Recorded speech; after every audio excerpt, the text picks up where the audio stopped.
ఓటమికి ఒక కారణము. We're going to consider the reasons why we fall into sin and why we need not fall. మనం పాపంలో పడిపోవటానికి కారణాలను, మనము ఎందుకు పడిపోనక్కర్లేదో అనే విషయాలను మనం పరిశీలిద్దాము. And I'm sure this is going to be a very relevant study for all of you who are listening. వింటున్న మీ అందరికీ ఇది చాలా సంబంధితమైన ధ్యానమని నేను ఖచ్చితంగా నమ్ముతున్నాను. We considered in our last study that grace could keep us from being mastered by sin. మన గత ధ్యానంలో కృప మనలను పాపము యొక్క ప్రభుత్వం నుండి కాస్తుందని మనం చూచాము. Man's greatest problem is that he's mastered by sin. మనుషుడి అతి గొప్ప సమస్య అతడు పాపం చేత ఏలబడటమే. And God has made a way through Jesus Christ, not only for the forgiveness of our sins, but for delivering us from sin's power. దేవుడు యేసుక్రీస్తు ద్వారా మన పాపముల యొక్క క్షమాపణ కొరకే కాకుండా పాపము యొక్క శక్తి నుండి మనల్ని విడిపించడానికి మనకు మార్గం సిద్ధం చేశాడు. This is the good news of the gospel, really, that we can be delivered from the power of sin. మనం పాపం యొక్క శక్తి నుండి విడుదల పొందగలమనేదే నిజంగా సువార్త యొక్క శుభవార్త. You know, there's a difference between being forgiven and being saved. క్షమించబడటానికి రక్షించబడటానికి మధ్య తేడా ఉందని మీకు తెలుసా? Many people wouldn't be able to explain the difference between the two. ఈ రెండిటి మధ్యనున్న తేడాను అనేక మంది వివరించలేరు. Let me use an illustration to explain it. దాన్ని వివరించడానికి నేను ఒక దృష్టాంతాన్ని వాడతాను. If the people of the corporation are digging up the road in front of my house and they made a deep pit there. నా ఇంటి ఎదురుగా corporation వాళ్ళు రోడ్డును త్రవ్వి ఒక లోతైన గుంటను చేస్తే, and if I have a little child who's in my home and I tell him, well son, don't go near that pit because you may fall and you may hurt yourself. నా ఇంటిలో ఒక చిన్న బాలుడు ఉంటే నేను వాడితో ఆ గుంట దగ్గరకు వెళ్ళొద్దు, ఎందుకంటే నువ్వు ఆ గుంటలో పడితే నీకు దెబ్బలు తగులుతాయి అని చెప్తాను. You know how little children are, they don't pay attention to their parents and say he goes near the pit and he falls into it. చిన్న పిల్లలు ఎలా ఉంటారో మీకు తెలుసు. వారు వారి తల్లిదండ్రులను పట్టించుకోరు. వాడు ఆ గుంట దగ్గరకు వెళ్లి దానిలో పడ్డాడనుకోండి. And from within the pit he cries out and saying, daddy, daddy, help me. ఆ గుంటలో నుండి వాడు నాన్న నాన్న నాకు సహాయం చేయి అని కేకలు వేస్తాడు. And I hear that voice and I go running and I go there and say, son, what happened? He says, daddy, I'm sorry, I disobeyed you and I've fallen here in this pit. And that pit's about, say, 8 feet deep. నేను దాన్ని విని పరుగెత్తుకు వెళ్లి ఏమైందని అడుగుతాను. నాన్న, నన్ను క్షమించు, నేను నీకు లోబడలేదు, నేను ఈ గుంటలో పడిపోయాను అని వాడు చెప్తాడు. ఆ గుంట సుమారు 8 అడుగుల లోతుంది. And I say, well, that's okay, son, I forgive you, goodbye. నేను సరేరా, నేను నిన్ను క్షమించాను, వెళ్ళొస్తాను అని చెప్తాను. And I leave him there and I go. వాడిని అక్కడ విడిచిపెట్టి వెళ్ళిపోతాను. Have I forgiven him for his disobedience? I certainly have. వాడి అవిధేయతను నేను క్షమించానా? నిశ్చయంగా క్షమించాను. Have I saved him? No, I haven't. నేను వాడిని రక్షించానా? లేదు, రక్షించలేదు. Do you understand the difference now between being forgiven and being saved? ఇప్పుడు మీకు క్షమించబడటానికి రక్షించబడటానికి మధ్య తేడా అర్థమైందా? David said, bless the Lord, O my soul, who forgives all your iniquities.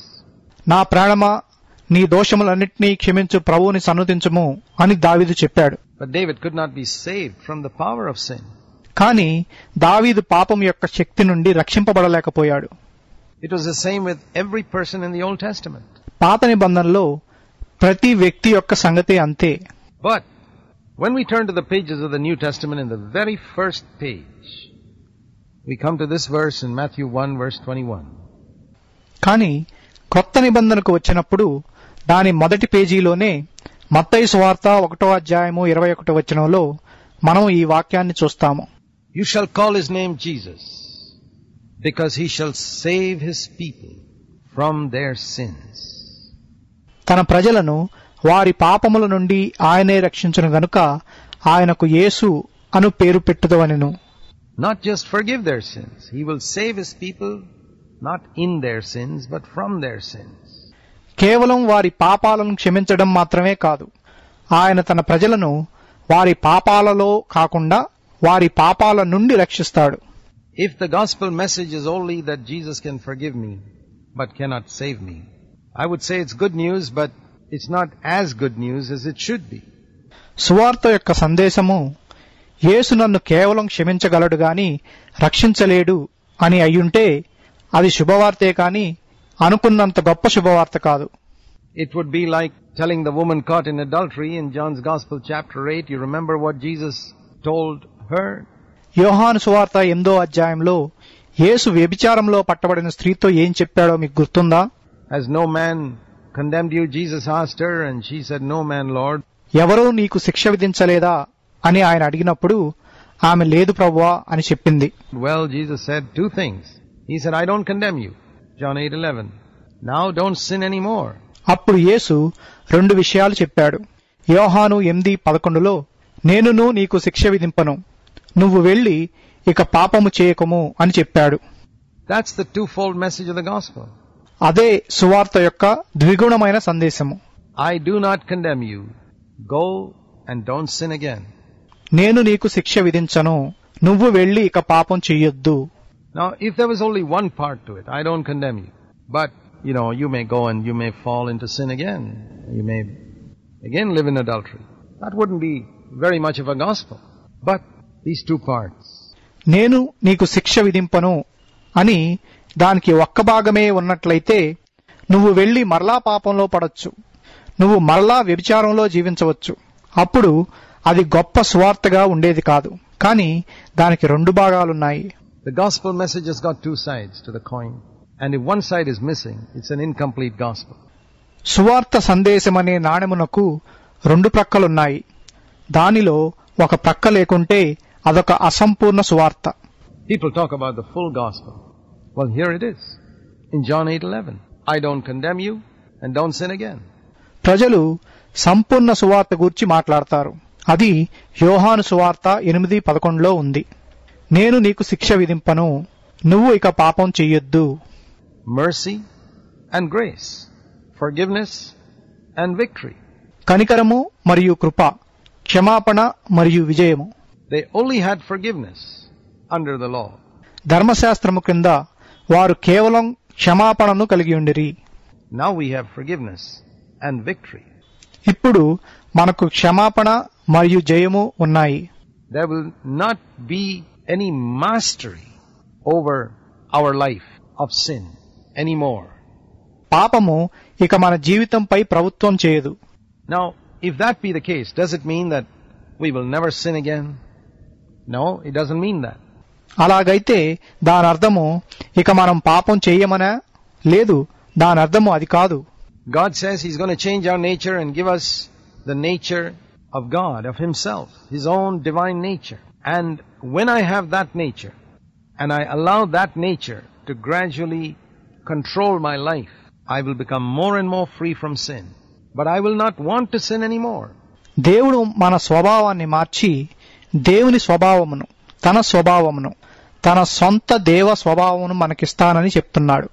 నాకు ఆ స్వభావం ఉన్నప్పుడు నేను ఆ స్వభావము నా జీవితాన్ని క్రమేణా నియంత్రించడానికి అనుమతిస్తే నేను ఇంకా ఇంకా పాపం నుండి విడుదల పొందుతాను. నేనింకా పాపం చెయ్యాలని అనుకోను. Now you know the difference between a pig and a cat. What's the difference? ఒక పందికి ఒక పిల్లికి తేడా మీకు తెలుసు కదా? ఏంటి తేడా? We can't say that a pig falls into dirty water and a cat will never fall into dirty water, because cats fall into dirty water too. పంది మురికి నీళ్ళల్లో పడుతుందని, పిల్లి మురికి నీళ్ళల్లో ఎప్పుడు పడదని మనం చెప్పలేము. ఎందుకంటే పిల్లులు కూడా మురికి నీళ్ళల్లో పడతాయి. But we can say the difference can be observed when both these animals fall into the dirty water. కానీ ఈ 2 జంతువులకు మురికి నీళ్ళల్లో పడినప్పుడు మనం తేడాను గమనించగలము. That one relishes the experience and the other jumps out immediately, and not only jumps out immediately, but the cat licks itself and makes itself clean. ఒకటి ఆ అనుభూతిని ఆనందిస్తుంది, మరొకటి వెంటనే ఆ నీళ్ల నుండి బయటకు దూకుతుంది. దూకటమే కాకుండా పిల్లి దాని శరీరాన్ని నాక్కోవడం ద్వారా దాన్ని శుభ్రం చేసుకుంటుందని మనం చెప్పొచ్చు. Now this, we could say, illustrates the difference between an unconverted person and a person who is born again. ఇది ఒక మార్పు చెందని వ్యక్తికి ఒక తిరిగి జన్మించిన వ్యక్తికి మధ్యనున్న తేడాను తేటపరుస్తుంది. We cannot say that a born again person will not sin. It's very evident that born again people do, both in the Bible and in our experience. You do and I do. But there is a difference. ఒక తిరిగి జన్మించిన వ్యక్తి పాపం చేయడని మనం చెప్పలేము. తిరిగి జన్మించిన వారు పాపం చేస్తారన్న విషయం బైబిల్లోనూ మన సొంత అనుభవంలోనూ స్పష్టంగా చూడవచ్చు. మీరు చేస్తారు, నేను చేస్తాను. కానీ ఒక తేడా ఉంది. And the difference is a difference of nature. And you know whether you're born again at the moment when you fall into sin by your attitude towards that fall. ఆ తేడా స్వభావంలో తేడా. మీరు తిరిగి జన్మించారో లేదో అన్న విషయాన్ని మీరు పాపంలో పడినప్పుడు దాని పట్ల మీ వైఖరి ద్వారా తెలుసుకుంటారు. If it's one of remorse and you want to get up and you want to be clean and you want to break away from it, well, that proves that God has done a work in your heart. ఆ వైఖరి పశ్చాత్తాపంతో కూడినదై మీరు తిరిగి లేచి మీరు పవిత్రంగా ఉండాలనుకుని దాని నుండి దూరంగా ఉండాలనుకుంటే మీ హృదయాల్లో దేవుడు ఒక కార్యాన్ని చేశాడని అది నిరూపిస్తుంది. But if you're happy that nobody saw it and you enjoy yourself and you don't want to give it up, well, that would prove that you're really religious. You haven't changed within. కానీ దాన్ని ఎవరూ చూడలేదని మీరు సంతోషపడి దాన్ని విడిచిపెట్టాలని కోరుకోకుండా దాన్ని ఆనందించాలనుకుంటే అది మీరు కేవలం మతాశక్తి గలవారని నిరూపిస్తుంది. మీ లోపల మార్పు లేదు. Then why do Christians fall? Is it possible for us to overcome in such a way that we don't have to keep on falling into the same old sins again and again and again? అయితే క్రైస్తవులు పాపంలో ఎందుకు పడిపోతారు? మనం అవే పాత పాపాలలో మరలా మరలా పడిపోకుండా ఉండేటట్లు పాపాన్ని జయించడం మనకు సాధ్యమేనా? The Christian life is a life of growth. It's not one where we keep on getting defeated, let's say, by anger for 25 years. క్రైస్తవ జీవితం ఎదుగుదలతో కూడిన జీవితం. అది మనం ఎప్పుడూ ఓడిపోయే, ఉదాహరణకు కోపంతో 25 ఏళ్ల పాటు ఓడిపోయే జీవితం కాదు. Or we keep on defeated by dirty thoughts for 25 years, or with jealousy or bitterness or anything. లేక మనం మురికి తలంపులతోనో అసూయతోనో ద్వేషంతోనో 25 ఏళ్ల పాటు ఓడిపోవడం కాదు. No. There has to be progress. The Bible speaks of our growing in grace. లేదు, అభివృద్ధి ఉండాలి. బైబిలు మనం కృపలో ఎదగటం గూర్చి మాట్లాడుతుంది. And we could compare this with the growth of a child in a school. మనం దీన్ని బడిలో ఒక బాలుడి ఎదుగుదలతో పోల్చవచ్చు. You know, a child goes to school and as year passes year, it goes from one standard to another standard. ఒక బాలుడు బడికి వెళ్ళినప్పుడు సంవత్సరాలు గడిచే కొద్దీ వాడు ఒక తరగతి నుండి మరొక తరగతికి వెళ్తాడు. It learns things in one standard which it did not learn in the previous one. వాడు ముందు తరగతిలో నేర్చుకోని వాటిని ఈ తరగతిలో నేర్చుకుంటాడు. We can say it overcomes certain problems, let's say mathematical problems, in one year that it could not overcome in the previous year. Let's say a child does not know how to add. But then after a year it knows how to add, but it doesn't know how to subtract. ఒక బాలుడికి లెక్కల్లో కూడిక రాదు, కానీ ఒక ఏడాది తరువాత వాడికి కూడిక వస్తుంది, కానీ తీసివేత రాదు. And then after another year perhaps it learns how to subtract, but it doesn't know how to multiply. ఇంకో ఏడాది తర్వాత వాడికి తీసివేత వస్తుంది, కానీ గుణించడం రాదు. Then after another year it learns how to multiply. And then it learns to divide. And then it learns how to get square roots. మరొక ఏడాది తర్వాత వాడు గుణించడం నేర్చుకుంటాడు. ఆ తరువాత విభజించడం నేర్చుకుంటాడు. ఆ తరువాత వర్గమూలాన్ని ఎంచడం నేర్చుకుంటాడు. So this is growth. And here is an example of how it should be in our Christian life to growth, where we overcome area after area in our life, where once upon a time we were defeated. Just like that child overcomes area after area in the whole realm of mathematics, where once upon a time it was totally ignorant. కనుక ఇది ఎదుగుదల. క్రైస్తవ జీవితంలో ఎలా ఉండాలన్న దానికి ఇదొక ఉదాహరణ. ఒకప్పుడు మనం ఓడిపోయిన వాటిలో మనం ఒక్కొక్కటిగా జయించాలి. ఏ విధంగానైతే ఏమీ తెలియని ఆ బాలుడు గణిత శాస్త్రంలో ఒక్కొక్కటిగా అంశాలను నేర్చుకుంటాడో అలాగే మనం కూడా ఉండాలి. This is growth in grace. Then what shall we say about a child that's repeatedly failing in the first standard? ఇది కృపలో ఎదుగుదల. అయితే మొదటి తరగతిలోనే మరలా పరీక్ష తప్పే బాలుడి గురించి మనం ఏం చెప్పొచ్చు? Is that God's perfect will? Certainly not. అది దేవుని పరిపూర్ణ చిత్తమా? నిశ్చయంగా కాదు. We will never be sinlessly perfect here on this earth. మనం ఈ భూమి మీద పాపం లేని పరిపూర్ణముగా ఎప్పటికీ కాలేము. But we are to press on to perfection. Just like a child starting in the kindergarten class presses all the way, hoping for a PhD perhaps one day. కానీ మనం సంపూర్ణమగుటకు సాగిపోవాలి. ఏ విధంగానైతే ఆ బాలుడు బాల శిక్షణాలయంలో మొదలుపెట్టి ఒకరోజు బహుశా PhD చేయడానికి సాగిపోతాడో మనం అలా సాగిపోవాలి. But there's a pressing on to something higher each year. ఇంకా ఉన్నతమైన మెట్టుకు ప్రతి సంవత్సరం సాగిపోవాలి. The Bible says in Proverbs 4 and verse 12 that the path of the righteous, సామెతలు 4వ అధ్యాయం 18వ వచనంలో బైబిలు నీతిమంతుని మార్గం గురించి చెప్తుంది. Proverbs 4 verse 18 actually, the path of the righteous is like the light of dawn that becomes brighter and brighter as the day progresses until it reaches the perfect noonday position. పట్టపగల వరకు వేకువ వెలుగు తేజరిల్లునట్లు నీతిమంతుల మార్గము అంతకంతకు తేజరిల్లును అని చెప్తుంది. Brighter and brighter, just like the sun from dawn to midday position. There's never a time when the sun goes down and becomes darker. It gets brighter and brighter and brighter and brighter, and that's God's perfect will for us. అంతకంతకు అంటే సూర్యుడు అరుణోదయం నుండి మధ్యాహ్నం వరకు ఏ విధంగా ప్రకాశిస్తాడో సూర్యుడు క్రిందకు వెళ్లి చీకటి పడడం అనేది ఉండదు. సూర్యుడు ఇంకా ఇంకా ప్రకాశిస్తాడు. అదే మన పట్ల దేవుని పరిపూర్ణ చిత్తమయ్యింది. Just like for a child in school, we expect it, if it's in first standard this year, we expect it to go to second standard next year. ఏ విధంగా ఒక బాలుడు బడికి వెళ్ళినప్పుడు ఈ ఏడు మొదటి తరగతిలో ఉంటే వచ్చే ఏడు రెండవ తరగతికి వెళ్తాడని ఆశిస్తామో ఆ విధంగానే. It won't reach 10th standard for another 9 years, but we expect it to reach second standard the next year, the third standard the next year, and so on. వాడు 9 ఏళ్ల వరకు 10వ తరగతికి వెళ్ళడు. కానీ వాడు వచ్చే సంవత్సరం 2వ తరగతికి వెళ్తాడని ఆ తర్వాత సంవత్సరం 3వ తరగతికి వెళ్తాడని ఆశిస్తాము. God's will for you, my friend, is that you should go from one degree of glory to another. Progress, overcoming. స్నేహితుడా, నువ్వు మహిమ నుండి అధిక మహిమకు వెళ్లాలన్నది నీ కొరకు దేవుని చిత్తమయ్యింది. అభివృద్ధి చెందాలి, సాధించాలి, జయించాలి. You're not to be defeated by the same sins year after year. You're to be an overcomer. నువ్వు అవే పాపాలతో సంవత్సరం తర్వాత సంవత్సరం ఓడిపోకూడదు. నువ్వు జయించువాడిగా ఉండాలి.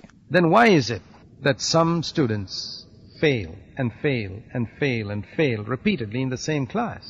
అలాగైతే ఎందుకని కొంతమంది విద్యార్థులు అదే తరగతిలో పదే తప్పుతూ ఉంటారు? Well, there could be many reasons, but I think one of the fundamental reasons is a lack of the fear of God.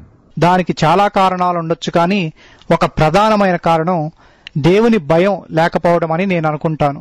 In the book of Proverbs, chapter 9 and verse 10, it says that the fear of God is the beginning of wisdom. సామెతల గ్రంథము 9వ అధ్యాయం 10వ వచనంలో దేవుని యందు భయభక్తులు జ్ఞానమునకు మూలమని చెప్పబడింది.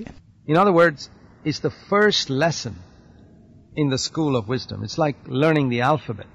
వేరే మాటల్లో చెప్పాలంటే జ్ఞానం అనే బడిలో అది మొదటి పాఠము. అది అక్షరమాలను నేర్చుకోవడం వంటిది. You know, when you go to school, when a child goes to school, the first thing it learns is the alphabet. మీరు బడికి వెళ్ళినప్పుడు, ఒక బాలుడు బడికి వెళ్ళినప్పుడు వాడు మొదటిగా నేర్చుకునేది అక్షరమాలనే. What is the alphabet of wisdom? జ్ఞానము యొక్క అక్షరమాల ఏంటి? It is to fear the Lord. And it says in Proverbs 8 and verse 13, to fear the Lord is to hate evil. అది ప్రభువు యందు భయభక్తులు కలిగి ఉండటం. ప్రభువు యందు భయభక్తులు కలిగి ఉండటం చెడుతనమును విసర్జించటమే అని సామెతలు 8:13లో చెప్పబడింది. Let me ask you a question. Why is it that you find when some other believer is nearby, you don't fall into some sins which you fall into when you're all by yourself? నేను మిమ్మల్ని ఒక ప్రశ్న అడుగుతాను.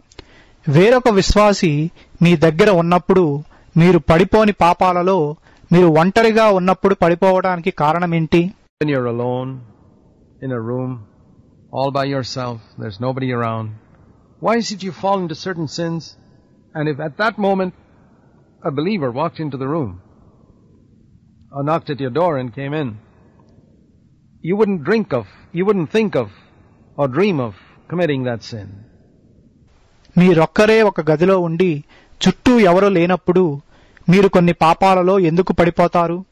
ఆ సమయంలో ఒక విశ్వాసి ఆ గదిలోకి ప్రవేశిస్తే లేక మీ తలుపు తట్టి లోపలికి వస్తే మీరు ఆ పాపాన్ని చేయాలని కల కూడా కనరు. ఎందుచేత? I'll tell you the reason. Because you fear that man's opinion. నేను కారణం చెప్తాను. ఎందుకంటే మీరు ఆ వ్యక్తి అభిప్రాయానికి భయపడతారు. That man's opinion means more to you than God's. When you're alone, only God is in the room. When that person comes in, that man is in the room.